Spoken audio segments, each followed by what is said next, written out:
Starting from here and stretching for 6 kilometers behind me is Citizens Avenue in St. Petersburg.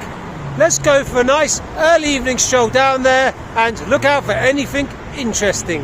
As the name suggests, it's a Soviet-built street.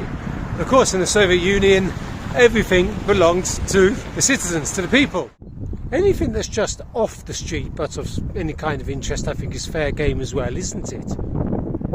As student dormitories go, this has to be as cool as it gets.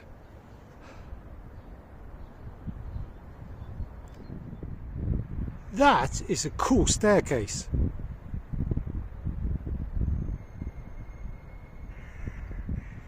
You see, what I love about this student dorm is that, I mean, the forms of it, the shapes, it's unusual, it's quirky.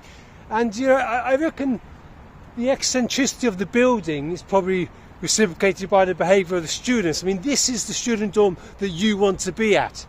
This is where all the shenanigans happens, this is where the parties happen, this is the place to be.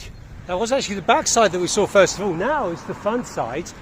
I mean, equally as cool. In fact, let's be honest, the back side's probably cooler, but the front side's cool as well.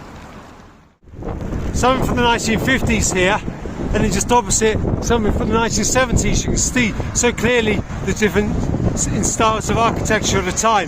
But that is really a classic piece of Soviet modernism. I like that. Look at that. Look at the windows. That's really cool. So slightly unexpected, well, I mean, as unexpected as it can be in St. Petersburg, but the heavens just opened and it started to, well, I wouldn't even call it rain, it's almost like snowish, like rainy snow as it's called here, which you don't really expect in April, but then again, expect the unexpected in St. Petersburg weather-wise.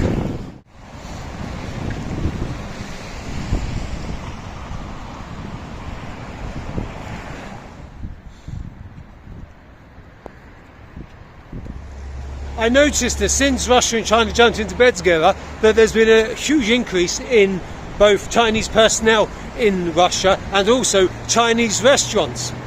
But that's kind of cool, because before it was hard to find Chinese food in Russia, even though they bordered China. Whereas now, I mean, certainly, I don't know about in the provinces, but in St. Petersburg, wow, loads of good Chinese restaurants now. I tell you what, it was a good idea from you to just join me for this walk from the comfort of your own home, or wherever you are, because my goodness, that was ice cold rain, and now, boy, it's flipping freezing.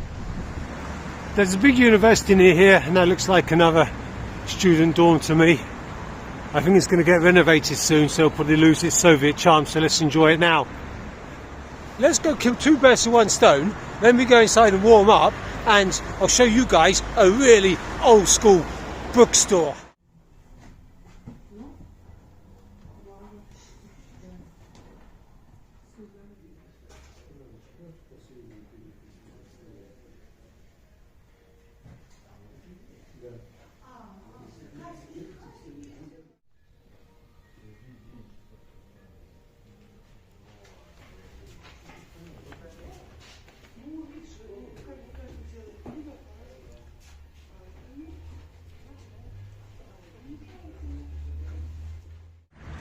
You've got a little stretch there of what looks like little 1930s types accommodation, a little 2 or 3 level type.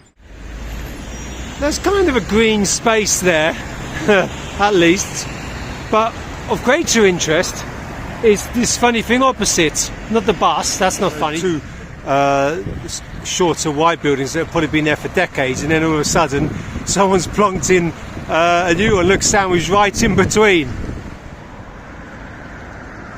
A couple of long buildings facing off against each other. I reckon aesthetically a lot of people might prefer that white one, but I don't know, I just prefer this type, the more gruesome, typical Soviet type one.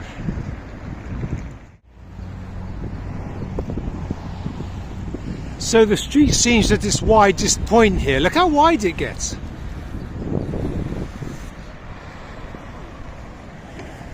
That looks kind of cool as well. Also, first Khrushchevkas, surprisingly, got this far before we've seen them on both sides.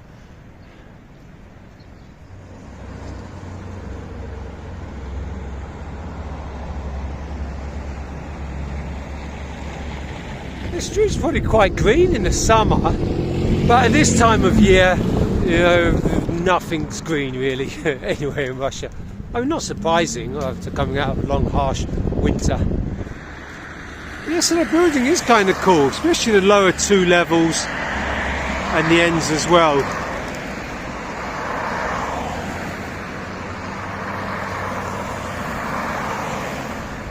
We've got a little alley here. I guess this is favoured by those who want to walk their dogs, and favoured by the dogs with all these trees. It's like a bit of deja vu here. It's exactly like the block we saw a minute ago. It's not the same one, but it's pretty identical. And really the poor Khrushchevkas, I mean, they look even more pathetic than usual, don't they? When they're right next to the big boys. We're actually getting a few little trees today, aren't we? That's another one there.